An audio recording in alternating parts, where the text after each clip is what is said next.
La semaine dernière, pendant que je montais ma vidéo sur le business des paparazzi, je suis tombé sur les lives de Cyprien. En fait, sur Twitch, il regarde et réagit à toutes ses vidéos depuis le début de sa chaîne YouTube. Franchement, je trouve ça passionnant, surtout pour un créateur qui a traversé autant de périodes d'internet. Mais pendant ce marathon nostalgie, il a logiquement choisi de zapper certains passages, et notamment Presque adulte. Alors là, ça a peut-être réveillé des souvenirs chez certains, mais pour les autres, Presque adulte, c'était cette fiction diffusée sur TF1 avec Norman, Cyprien et Natou. Et autant dire que si sur le papier, ça avait l'air du projet parfait, tout ne s'est pas passé exactement comme prévu. Du coup, je vous propose qu'on se replonge ensemble dans ce projet un peu oublié et pas franchement aimé, qui en dit énormément sur la réussite fulgurante des podcasteurs à l'époque, mais aussi sur la façon dont ils se sont parfois plantés. On commencera d'abord par aborder l'histoire derrière le projet, puis ensuite on se penchera sur un point spécifique expliquant le succès des youtubeurs à l'époque et qui est traité dans la série, pour finir sur les véritables raisons de l'échec du programme. Aussi, je tiens à préciser, toutes mes vidéos sont aujourd'hui disponibles sur Spotify, en audio mais aussi en vidéo, donc si jamais c'est plus agréable pour vous, vous pouvez aller les voir là-bas. Et il y a également mon podcast Frangin Vidéo Club qui est disponible sur YouTube mais qui est aussi disponible sur Spotify avec mon frère. On est revenu sur toutes les grosses sorties de l'été.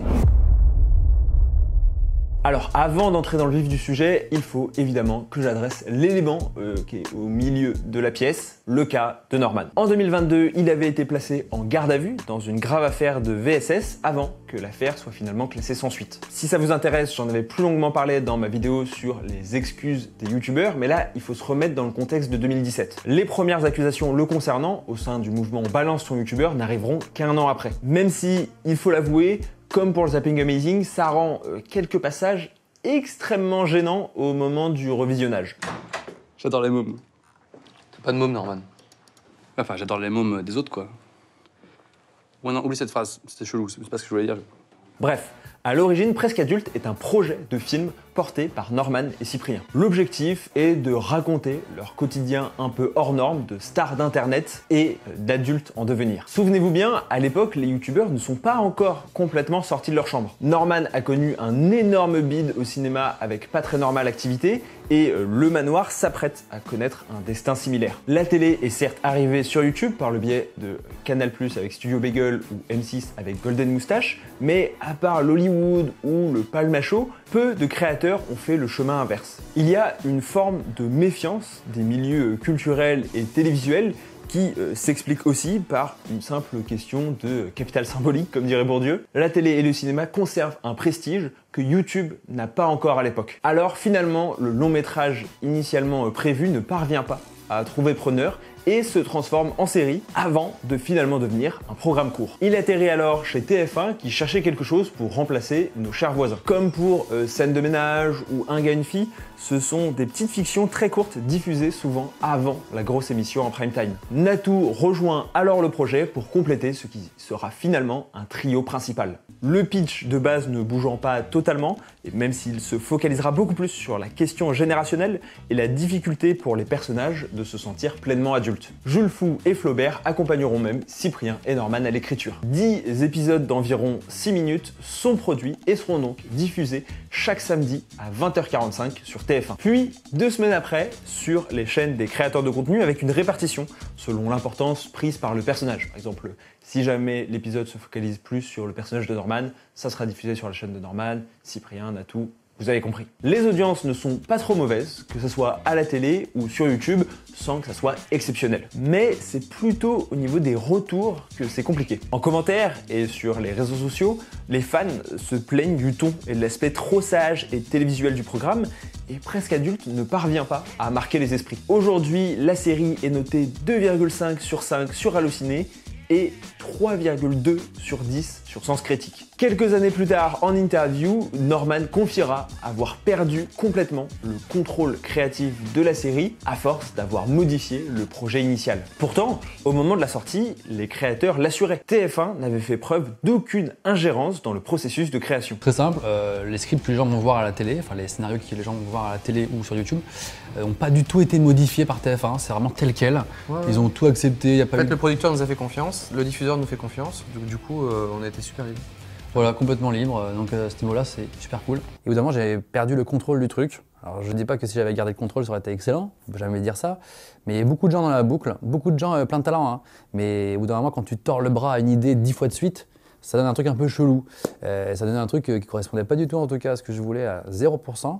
Mais alors, où est-ce que ça a pêché? En réalité, le problème, c'est pas juste la forme, c'est pas juste le fait que ça soit diffusé à la télé, mais plutôt ce qu'il raconte et comment il le raconte. Tout est dans le titre. Presque adulte. Chaque épisode raconte une situation de la vie d'adulte. Un enterrement, un mariage, savoir s'occuper d'un enfant, du point de vue de Norman, Cyprien et Natou. Et systématiquement, on voit les youtubeurs ne pas se sentir à leur place vis-à-vis des responsabilités qui leur sont demandées. Cette phase, à la sortie de l'adolescence et au moment d'entrer dans la vie active et la vie d'adulte, est souvent appelée l'adolescence. C'est un mot qu'on entend un peu partout, mais qui désigne effectivement ce phénomène. Pour les psychologues, il s'agit le plus souvent des jeunes entre 24 et 30 ans qui cherchent à devenir psychologiquement autonomes. Et je viens de fêter mes 24 ans il y a quelques semaines. Je suis donc officiellement un adolescent. Et en ce qui concerne les personnages, en l'occurrence Cyprien avait 28 ans et Natou et Norman étaient déjà dans la trentaine, mais bon, on va dire que ça passe. Et donc comme je le disais dans la série, chaque intrigue fonctionne comme une petite épreuve du réel qui force les personnages à se confronter à la vie d'adulte. Prendre soin d'un chien comme un enfant, préparer un discours pour un enterrement. Or, ce qu'on observe, c'est qu'ils ne sont jamais armés pour ça. Les adolescents, comme le définissent certains psys, sont encore attachés aux gratifications primaires de l'enfance. Le plaisir immédiat, la légèreté, l'insouciance. Par exemple, dans un épisode, on peut voir Cyprien refuser de se séparer de ses jouets d'enfance, ou alors accepter immédiatement d'aller à une brocante quand Natou lui dit qu'il y aura des trucs Pokémon. Je vais donner tes vieux jouets à Enzo. Il sera content. Non, attends, je les garde. Toi, pourquoi tu veux les garder? Alors que grandir, c'est pourtant accepter de se séparer psychologiquement de son enfance. Couper un lien affectif pourtant confortable pour affronter la réalité à partir de ses propres ressources internes. C'est savoir être en sécurité avec soi-même, sans avoir besoin du regard rassurant d'un parent ou d'un substitut. Sauf que pour beaucoup de gens de cette génération et cet âge-là, cette rupture, elle est difficile. Et encore une fois, ça se voit dans Presque adulte. À un moment, on voit Cyprien ressortir son vieux skate d'enfance, ou Natou ne pas parvenir à larguer son petit copain comme si elle était encore au lycée. Tout est centré sur la capacité à accepter une forme d'autonomie émotionnelle et affective. Et cette difficulté, cette adolescence, d'après les spécialistes, elle est d'autant plus marquée aujourd'hui. Parce que les jeunes générations entrent très tôt dans l'adolescence et à l'inverse, en sortent très tard. Ce qui explique pourquoi des jeunes de 12-13 ans pouvaient se reconnaître à l'époque dans les vidéos d'adultes de 28 ans parlant encore comme des ados. Et c'est vrai que c'était une question que je m'étais toujours posée. Comment expliquer que des trentenaires qui racontent leur tracas du quotidien parlent autant à des jeunes qui sont encore au collège? Et en fait, je pense que, au-delà de la forme, etc., du côté internet, je pense qu'une partie de la raison est ici. Les deux sont dans une forme de construction identitaire en opposition aux vrais adultes qui sont toujours désignés comme étant les parents. Ce sont des groupes générationnels avec énormément de points communs dans le vécu malgré la différence d'âge. Justement, un rapport spécial à l'autorité, aux parents, aux responsabilités. J'ai 23 ans et ce matin quand je me suis réveillé, je me suis rendu compte soudainement que j'étais en train de devenir un adulte. Alors j'étais content. Faux! C'est ce qui expliquait aussi le succès de Bref ou de Bloqué, qui sont également des programmes courts qui traitent de cette problématique de l'entrée à l'âge adulte passé 25-30 ans. Et en fait, c'est déjà le premier problème rencontré par Presque adulte, c'est du déjà vu. La problématique a déjà été traitée dans un format non pas similaire, mais relativement proche. Et le programme évoque des enjeux intéressants, mais ne les incarne jamais vraiment. Les situations sont souvent trop superficielles ou trop anecdotiques pour permettre une réelle introspection comme on peut avoir dans Bref. Et à l'inverse, jamais assez humoristique pour vraiment offrir du divertissement comme Bloqué. En fait, le ton reste assez flou, ni vraiment humoristique, ni vraiment dramatique, comme si les créateurs eux-mêmes n'assumaient pas complètement de traiter de cette crise de l'identité adulte qui est pourtant au cœur de la série. Aussi, Bref et Bloqué assumaient leur positionnement générationnel sans essayer de parler à tout le monde. C'était du format très court, extrêmement calqué sur les codes d'internet. Et là, on touche au cœur du problème de Presque adulte. C'est dans son format et dans son dispositif tout entier. En apparence, Presque adulte avait effectivement tout pour réussir. Un casting de personnalités populaires, des gens talentueux comme Julien Josselin et Flaubert à l'écriture, et les moyens de production de TF1, avec en plus un sponsoring de Fanta qui, à l'époque, sponsorisait la moitié du YouTube Game. Ça serait quasiment intéressant, c'était vraiment le Oli de l'époque. Même la thématique, certes, était déjà vue, mais on aurait aussi pu dire qu'elle avait fait ses preuves. Mais dès le premier épisode, j'ai tout de suite senti un décalage. Comme si quelque chose sonnait faux. En commentaire, les fans pointaient surtout du doigt le manque d'authenticité. On le sait sur YouTube, la proximité, c'est une forme d'authenticité performative. Les créateurs jouent la carte du naturel, même si tout est travaillé, qu'ils refont la prise 5 fois, et c'est techniquement ce que je suis aussi en train de faire. Je suis en train de vous faire croire que, oh voilà, juste comme ça, je discute, je vous donne mon fil de pensée, alors que j'ai un texte devant moi et que je suis en train de le lire. Enfin, techniquement, ça, c'était pas écrit d'ailleurs, mais bon. C'était pour que vous puissiez comprendre. Là, on passe à un décor très télévisuel, un scénario entièrement préécrit, et en fait, ça casse l'illusion. D'ailleurs, le premier épisode sur YouTube est introduit par Norman dans son décor habituel en facecam. Et il agit quasi comme un avertissement assez étrange. Tout d'abord, il assure que les YouTubeurs n'arrêteront pas pour autant les vidéos sur Internet. Aujourd'hui, ça peut paraître ridicule, mais à l'époque, plusieurs vidéastes comme Max Boublil avaient complètement délaissé leur activité en ligne une fois qu'ils ont eu la possibilité d'accéder à des secteurs plus prestigieux, même si techniquement Max Boublil venait d'abord de la scène. Et ça pouvait être vécu par le public comme une forme de trahison qui restait donc très méfiant à cet égard. D'ailleurs, c'est assez fou puisque la vidéo de Cyprien pour annoncer la série s'appelle littéralement « J'arrête YouTube pour faire de la télé », entre parenthèses non, et il explique que justement non, il n'arrête pas YouTube et tente d'anticiper un petit peu les critiques. Mais déjà, ça donne un côté assez négatif au discours d'escorte autour de la série. Comme si finalement, les YouTubeurs qui ont pourtant techniquement un beau projet, surtout pour l'époque, de pouvoir produire une série sur TF1 quasiment en prime time le samedi soir, devaient se justifier vis-à-vis de leur communauté et était très sur la défensive avec tout un discours très négatif autour du « non vous inquiétez pas on n'arrête pas YouTube, vous inquiétez pas c'est la télé, mais c'est quand même gentil ». Mais surtout dans son introduction, Norman tient à souligner que l'humour est pas comme dans un podcast, avec moins d'éléments extravagants car c'est le format télé. Alors attention, ceux qui s'attendent à voir une vidéo YouTube avec plein de blagues toutes les 3 secondes...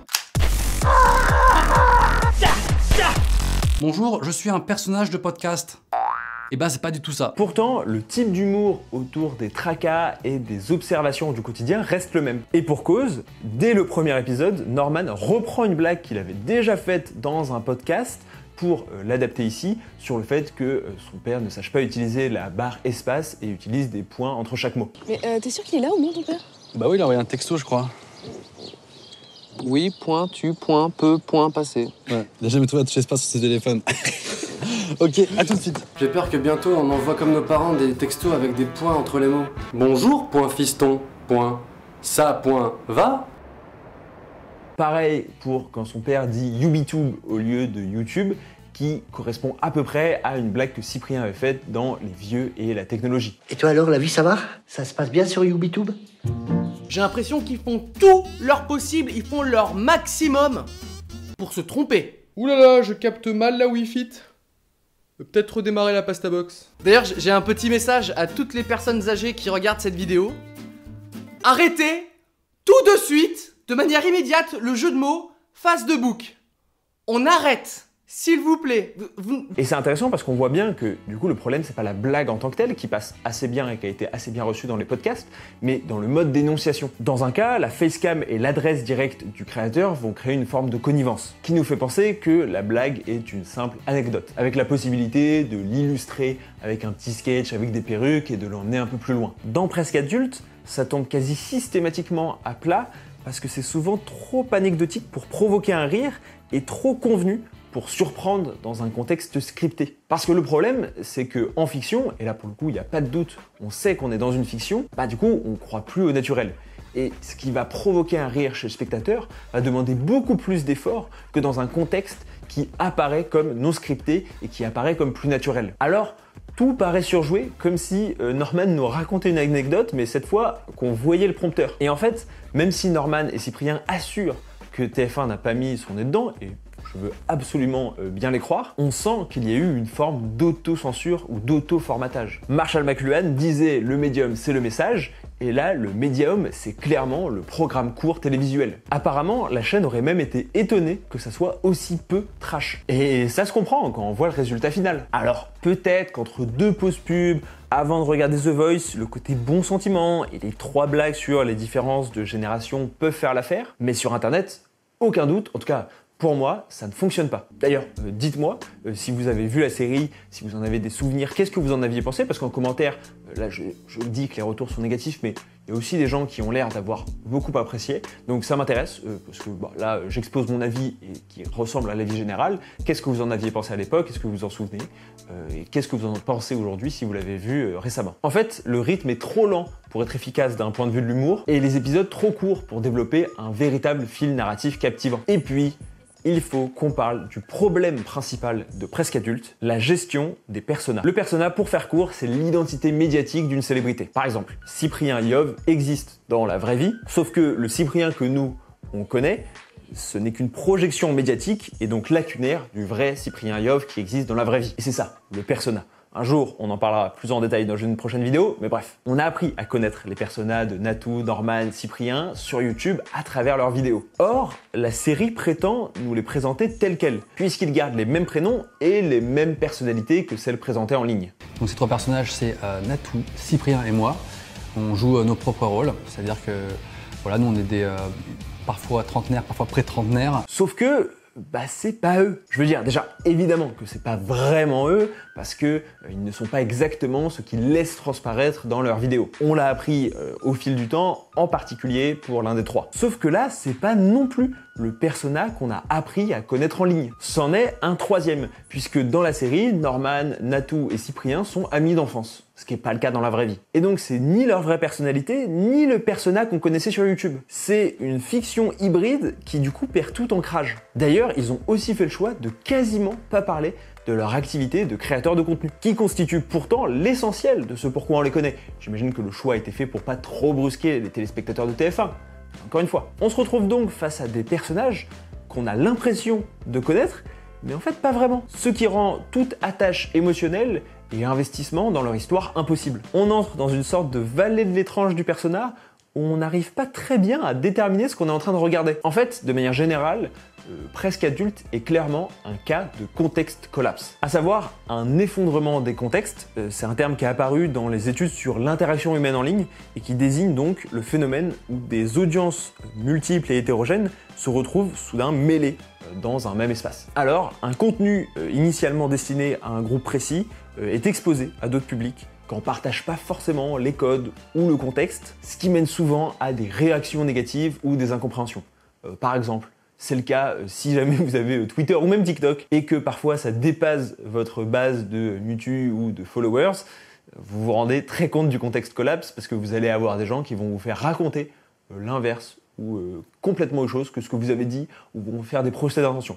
C'est un truc qui est assez basique, même moi je le vois. Quand mes vidéos dépassent un certain stade de vue, genre 100 000 vues, je vais avoir des commentaires qui vont être complètement à côté de ce que je dis, tout simplement parce qu'en fait, ils ne connaissent pas forcément ma chaîne, ils ne connaissent pas forcément ma manière de m'exprimer, pas forcément mon travail, et donc ils vont potentiellement mal interpréter. Et dans le cas de Presque Adulte, on pourrait dire qu'il y a effectivement un effondrement du contexte parce que, à la fois, ils vont essayer de mélanger le public de la télé, leur public de YouTube, et eux-mêmes vont mélanger le contexte de leur chaîne YouTube, le contexte du programme court et le contexte de leur vraie vie. Ils jouent une version fictionnelle d'eux-mêmes en gardant leur pseudo et leur prénom, en gardant également beaucoup de traits issus de leur image en ligne, tout en essayant de s'adresser à un nouveau public, celui de TF1. Résultat, les fans de YouTube se sentent trahis ou désorientés face à une version plus plate ou trop télévisuelle de leur créateur favori, tandis que le public habituel de TF1 n'a pas les références culturelles ni l'attachement préexistant qui permettent de trouver ça drôle ou touchant. Presque Adulte est à la fois trop proche et trop éloigné du réel. Il reprend le regard adolescent d'Internet, mais le met dans le rythme et le ton calibré pour la télé des boomers. Et au final, ça parle plus vraiment à personne. Voilà, j'espère que cette plus petite vidéo pour revenir un peu sur Presque Adulte et cette série vous a plu. Je trouve que parfois c'est intéressant de revenir en arrière parce qu'on a tendance à traiter l'actualité des réseaux sociaux, etc., ce qui est aussi très intéressant, mais on n'a pas forcément tendance à revenir avec un regard analytique ou critique sur ce qui s'est fait. Voilà, dites-moi ce que vous en pensez en commentaire, que ce soit de cette vidéo ou de Presque Adulte si vous avez eu l'occasion de le voir. On se retrouve dans 2 semaines pour une prochaine vidéo. N'hésitez pas à partager, à vous abonner à cette chaîne YouTube et à liker, c'est tout ce qui m'aide. C'était Adam Bros. Ciao!